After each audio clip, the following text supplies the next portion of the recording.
22 जुलाई 1975 देश में न्यायपालिका के साथ उस दिन जो हुआ था वो सबको जानना चाहिए। इंदिरा गांधी ने अपनी सत्ता और शासन को बचाए रखने के लिए पूरे देश के संविधान को तार-तार कर दिया था, लोकतंत्र को बुरी तरह से कुचल कर रख दिया था। और इस दिन एक संविधान संशोधन किया गया और यह 38वां संविधान संशोधन था, जिसमें यह प्रावधान लाया गया और कहा गया कि आपातकाल की जो समीक्षा है उसका अधिकार न्यायालय को नहीं मिलेगा। यानी कि आपातकाल में न्यायालय किसी भी तरह का कोई भी हस्तक्षेप नहीं कर पाएगा। यह इंदिरा गांधी का पहला प्रहार था। और ठीक इसके 2 महीने बाद एक ऐसा संविधान संशोधन किया गया जिसकी शायद कभी किसी ने कल्पना न की होगी। इंदिरा गांधी को कांग्रेस पार्टी और देश के कई ऐसे लोग हैं जो बहुत शक्तिशाली प्रधानमंत्री मानते थे, लेकिन इस शक्तिशाली प्रधानमंत्री के मखौटे के पीछे एक कितनी डरी हुई प्रधानमंत्री थी उसकी भी तस्वीर निकलकर सामने आई थी। 2 महीने बाद 1975 में ही 39वां संविधान संशोधन किया गया। और इस 39वें संविधान संशोधन में क्या कहा गया? इसमें कहा गया कि प्रधानमंत्री के चुनाव से संबंधित किसी भी या प्रधानमंत्री के नियुक्ति से संबंधित किसी भी मामले को अदालत में चुनौती नहीं दी जा सकती है। और ऐसा क्यों किया गया था? क्योंकि इससे पहले इलाहाबाद हाई कोर्ट ने इंदिरा गांधी के चुनाव को शून्य घोषित कर दिया था, रद्द कर दिया था। और इसके बाद इंदिरा गांधी ने अपने बचाव के लिए, प्रधानमंत्री की कुर्सी के बचाव के लिए यह 39वां संविधान संशोधन किया, जिसमें उन्होंने कहा कि प्रधानमंत्री की नियुक्ति और उससे चुनाव संबंधी किसी भी मामले को संसद के द्वारा बनाई गई एक समिति में ही भेजा जा सकता है। अब आप समझिए, वो तारीख थी 22 जुलाई के बाद 1975 में जो हुआ था। और बीते दिन 21 अगस्त की तारीख थी और देश की इसी संसद में, जहां पर इंदिरा गांधी ने अपने आप को बचाने के लिए, प्रधानमंत्री की कुर्सी को बचाने के लिए संविधान को तार-तार कर दिया, उसी संसद में प्रधानमंत्री नरेंद्र मोदी की सरकार ने, गृह मंत्री अमित शाह ने एक और कानून पेश किया। और यह कानून क्या कहता है? यह कानून 1975 की तरह यह नहीं कहता है कि प्रधानमंत्री की नियुक्ति को किसी अदालत में चुनौती नहीं दी जा सकती। यह कानून यह नहीं कहता है कि आपातकाल की स्थिति को न्यायपालिका में समीक्षा के लिए नहीं ले जाया जा सकता है, बल्कि यह कानून कहता है कि अगर इस देश का प्रधानमंत्री भी किसी गंभीर आपराधिक मामले में या भ्रष्टाचार के मामले में आरोपी बनता है, यहां तक कि उसके खिलाफ कोई आरोप लगते हैं, तो उसे अगर जेल जाना पड़ता है, अगर उसे हिरासत में लिया जाता है, तो 30 दिन की अगर जेल होती है तो प्रधानमंत्री का पद भी खाली हो जाएगा, उसे उसके पद से हटा दिया जाएगा। यानी कि देश का जो सर्वोच्च शक्तिशाली पद माना जाता है, प्रधानमंत्री का पद, एक प्रधानमंत्री जो अपने पद को बचाने के लिए संविधान को पूरी तरह से शर्मसार कर रहा था, इंदिरा गांधी की बात कर रहा हूं। दूसरे प्रधानमंत्री हैं नरेंद्र मोदी, जो प्रधानमंत्री की कुर्सी पर तीसरी बार बैठे हैं और एक ऐसा कानून लेकर आते हैं जिसमें खुद प्रधानमंत्री उसके दायरे में आता है। यानी कि अगर प्रधानमंत्री नरेंद्र मोदी के खिलाफ कल को कोई आरोप लगता है, कोई जांच एजेंसी या अदालत उनके खिलाफ मामला दायर करवा देती है, दायर कर देती है, तो प्रधानमंत्री 30 दिन की अगर हिरासत में जाएंगे तो उन्हें अपनी कुर्सी छोड़नी पड़ेगी। अब आप ये तय कीजिए, ये तय जनता करे कि लोकतंत्र की हत्या तब हुई थी या लोकतंत्र की हत्या अब हो रही है। लोकतंत्र की मजबूती तब हुई थी या लोकतंत्र की मजबूती अब हो रही है।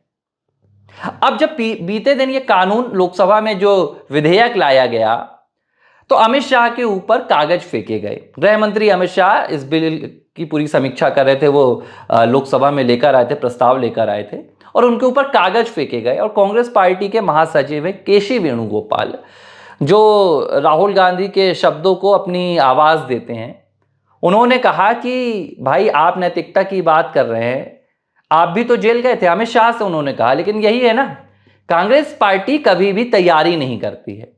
कांग्रेस पार्टी को गांधी परिवार में क्या हो रहा है इसकी पूरी जानकारी रहती है, लेकिन इसके अलावा दुनिया में क्या हो रहा है, देश में क्या हो रहा है, इसकी कोई जानकारी नहीं रहती है। वेणुगोपाल कहते हैं कि आप भी जेल गए थे तो क्या आपने नैतिकता दिखाई थी? अमित शाह ने तपाक से जवाब दे दिया कि मैंने पहले ही पद से इस्तीफा दे दिया था और जब तक दोषमुक्त नहीं हुआ था तब तक मैंने कोई पद भी नहीं लिया था। पूरी कांग्रेस पार्टी चुप रह गई। अब कांग्रेस पार्टी ने एक नया अभियान चलाना शुरू कर दिया और कांग्रेस पार्टी कह रही है कि यह तो लोकतंत्र की हत्या हो रही है। कांग्रेस पार्टी के वरिष्ठ वकील हैं, राज्यसभा सांसद भी हैं, अभिषेक मनु सिंघवी। ये वही हैं जिन्होंने अरविंद केजरीवाल के लिए लगातार मुकदमे लड़े, अरविंद केजरीवाल को जेल के भीतर से सरकार चलवाया इन्होंने। अभिषेक मनु सिंघवी वो वकील हैं जिन्होंने अरविंद केजरीवाल को जेल के भीतर से सरकार चलवाया। अब अभिषेक मनु सिंघवी कहते हैं कि इस कानून के तहत एक पुलिस कांस्टेबल को भी यह ताकत मिल जाएगी कि वो प्रधानमंत्री को जेल में डाल सके और देश की सरकार को हिला सके। यह आपत्ति है विपक्ष की, लेकिन सवाल यह खड़ा होता है कि अगर देश का प्रधानमंत्री कोई गुनाह करता है तो क्या उसका बचाव होना चाहिए? अगर देश का प्रधानमंत्री या मुख्यमंत्री भ्रष्टाचार में लिप्त है तो क्या उसका बचाव होना चाहिए? क्या कोई मंत्री या कोई मुख्यमंत्री किसी आपराधिक मामले में लिप्त है तो क्या उसका बचाव होना चाहिए? और इस तरह की मानसिकता कांग्रेस की निकलकर सामने आ रही है। सवाल एक ये भी आ रहा है कि इस विधेयक से और ये कानून पारित होगा तो सबसे बड़ा खतरा किसे है?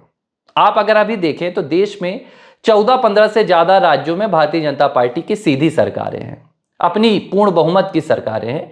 और कई राज्यों में, बिहार में हो गया, आंध्र प्रदेश में हो गया, मेघालय में हो गया, यहां पर एनडीए की सरकारें हैं। ये जो कानून लाया जा रहा है, इसकी सबसे बड़ी बात है कि यह कानून विपक्ष के लिए नहीं है, यह कानून सत्ता पक्ष में रहने वाले दलों के लिए है। यह कानून सत्ता पक्ष में रहने वाली पार्टियों के लिए है, सत्ता पक्ष में रहने वाले नेताओं के लिए है। इस कानून से जो सबसे बड़ा खतरा है वो किसी विपक्ष में रहने वाली दल या विपक्ष में रहने वाली पार्टी को है ही नहीं। इस कानून का जो सबसे बड़ा खतरा है वो तो सत्ता में रहने वाले नेताओं को है, चाहे वो केंद्र की सत्ता हो या राज्य की सत्ता हो। केंद्र में फिलहाल भारतीय जनता पार्टी की सरकार है तो मंत्री उनके, राज्यों में सबसे ज्यादा भारतीय जनता पार्टी की सरकार है तो मुख्यमंत्री उनके सबसे ज्यादा खतरे में है, मंत्री उनके सबसे ज्यादा राज्यों के खतरे में है। भाई, कांग्रेस पार्टी इस कानून को अलोकतांत्रिक बता रही है, लोकतंत्र की हत्या बता रही है, लेकिन पूरे देश में कांग्रेस पार्टी की तो 3 राज्यों में सरकारें हैं, 3 मुख्यमंत्री हैं, 3 राज्यों में मंत्री हैं। अगर मान भी लिया जाए कि कांग्रेस पार्टी को खतरा है तो भाई कांग्रेस पार्टी के सिर्फ 3 मुख्यमंत्री हैं, भारतीय जनता पार्टी के 15 से ज्यादा मुख्यमंत्री हैं। तो अब समझ में यह बात नहीं आ रही कि भाई ये कानून तो लाया गया है कि जो सत्ता में रहेगा और भ्रष्टाचार करेगा, जो सत्ता में रहेगा और आपराधिक गतिविधियों में लिप्त होगा, उसके खिलाफ कार्रवाई होगी, कुर्सी उसकी जाएगी। डरना तो यहां पर भाजपा को चाहिए कि भैया हमारे मुख्यमंत्री हैं, अगर कहीं भ्रष्टाचार के मामले में फंसे, कहीं आपराधिक मामले में फंसे तो हमारे मंत्रियों की कुर्सी जाएगी। डरना तो प्रधानमंत्री मोदी को चाहिए कि ये कानून के दायरे में तो वो आएंगे। अमित शाह को डरना चाहिए, राजनाथ सिंह को डरना चाहिए, जयशंकर को डरना चाहिए। लेकिन डर कौन रहे? डर राहुल गांधी रहे, डर ममता बनर्जी रही हैं, डर कौन रहे? डर प्रियंका गांधी रही हैं, पूरी कांग्रेस पार्टी डर रही है। क्यों? क्योंकि भारतीय जनता पार्टी और कांग्रेस पार्टी और विपक्ष में एक बहुत बड़ा फर्क है। कांग्रेस पार्टी यह बात जानती है कि हमारा भ्रष्टाचार के साथ एक बहुत गहरा नाता है, हमारा अपराधों के साथ एक बहुत गहरा नाता है और यह गहरा नाता हमें ले डूबेगा। भारतीय जनता पार्टी को कोई डर ही नहीं है, भाजपा को कोई खौफ नहीं है। भाई, जितने मुख्यमंत्री हैं पाक सफा हैं, किसी तरह का कोई मामला किसी के खिलाफ नहीं है। केंद्र की 11 साल की सरकार हो गई है, आज तक भ्रष्टाचार का एक आरोप प्रधानमंत्री नरेंद्र मोदी सरकार के खिलाफ नहीं लगा है। उत्तर प्रदेश के मुख्यमंत्री योगी आदित्यनाथ है, देश के सबसे बड़े सूबे के मुख्यमंत्री, सबसे ज्यादा डर तो उन्हें होना चाहिए। 8 साल की सरकार चला रहे हैं लेकिन उन्हें कोई डर नहीं है। लेकिन जो विपक्ष में बैठा है, जिसके पास फिलहाल कोई पद नहीं है, जिसके पास सिर्फ मुख्यमंत्री की 3 कुर्सियां हैं, वो सबसे ज्यादा घबराया हुआ है। क्यों? क्योंकि इन्हें पता है कि भ्रष्टाचार में अगर कोई लिप्त है तो वो हम हैं। अब अगर खतरे की बात की जाए तो जो गांधी परिवार को सबसे ज्यादा खतरा सता रहा है, उन्हें यह खतरा सता रहा है कि आज ये कानून मंत्रियों और मुख्यमंत्रियों, प्रधानमंत्री के लिए आया है। हो सकता है कल कानून एक नया आए और नए कानून में यह भी कह दिया जाए कि अगर किसी विधायक या सांसद के खिलाफ भी आरोप लगते हैं और उन्हें 30 दिन की हिरासत में लिया जाता है तो उनकी सांसदी भी चली जाएगी। तो सबसे ज्यादा खतरा गांधी परिवार को होगा। राहुल गांधी नेशनल हेराल्ड मामले में लगातार जूझ रहे हैं, चार्जशीट में नाम है। इसके अलावा उनके खिलाफ नागरिकता का मामला चल रहा है, मानहानि के मुकदमे चल रहे हैं, कई मामले चल रहे हैं। सोनिया गांधी नेशनल हेराल्ड मामले में फंसी हुई हैं। प्रियंका गांधी के हस्बैंड हैं, प्रियंका गांधी वाड्रा के, वो अलग मामले में चल रहे हैं, गुरुग्राम में जमीन घोटाले में चल रहे हैं, रॉबर्ट वाड्रा। तो गांधी परिवार को इस बात का डर सता रहा है कि यह शुरुआत है, अभी इस तरह का कानून लाया गया है, अगला कानून ये भी लाया जाएगा, और अगर ये कानून आ गया तो हमारी तो कुर्सियां चली जाएंगी। क्योंकि अभी जो विधायकों और सांसदों का कानून है जनप्रतिनिधि अधिनियम के तहत, वो ये कहता है कि आपको अगर 2 साल की सजा होती है तब आपकी सांसदी और विधायकी जाती है। लेकिन ये जो नया कानून आ रहा है, ये कानून कहता है कि अगर आपको आरोप में 30 दिन की जेल हो गई तो भी आपको अपना पद मुख्यमंत्री का हो या प्रधानमंत्री का हो या गृह मंत्री का हो छोड़ना पड़ेगा। और यह सबसे ज्यादा डर की वजह है। पश्चिम बंगाल में ममता बनर्जी घबराई हुई है। ममता बनर्जी को मालूम है कि भाई मेरी सरकार पिछले 15 सालों से भ्रष्टाचार के कुएं में डूबी हुई है।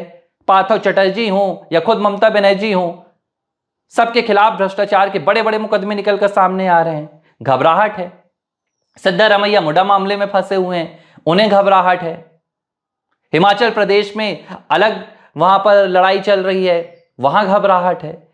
पूरा विपक्ष जानता है कि कहीं ना कहीं इस कानून में जो सबसे ज्यादा खतरा होगा वो हमको होगा, क्योंकि भ्रष्टाचार तो हमने किया है, देश की जनता को तो हमने लूटा है। भाजपा के भले इस देश में कितने भी मुख्यमंत्री हैं, लेकिन उन्हें कोई खतरा ही महसूस नहीं हो रहा है। भाई वो तो अपना काम करते हैं, ना भ्रष्टाचार के मामलों में फंसे हैं।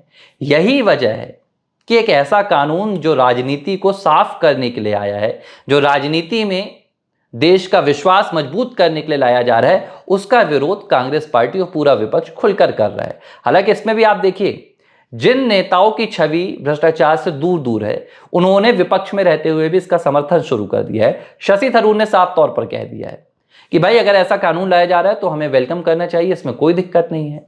कर्नाटक में कांग्रेस सरकार के एक मंत्री हैं संतोष लाडे, उन्होंने भी कह दिया है कि भाई अगर ऐसा कानून आ रहा है तो इसमें तकलीफ क्या है। लेकिन गांधी परिवार और कांग्रेस पार्टी इस कानून के खिलाफ है, क्योंकि सबसे ज्यादा खतरा उन्हें ही है। भ्रष्टाचार के आज आरोप जितने गांधी परिवार और कांग्रेस पार्टी के दिग्गज नेताओं के खिलाफ लगे हैं, उतने किसी के खिलाफ नहीं लगे हैं। लेकिन सरकार ने तय कर लिया है कि अब न खाएंगे न खाने देंगे, जो नारा दिया था प्रधानमंत्री नरेंद्र मोदी ने, उसे जमीन पर एक मजबूती के साथ उतारने का वक्त आ गया है। ABC हिंदी न्यूज, आज ही जुड़िए हर खबर के साथ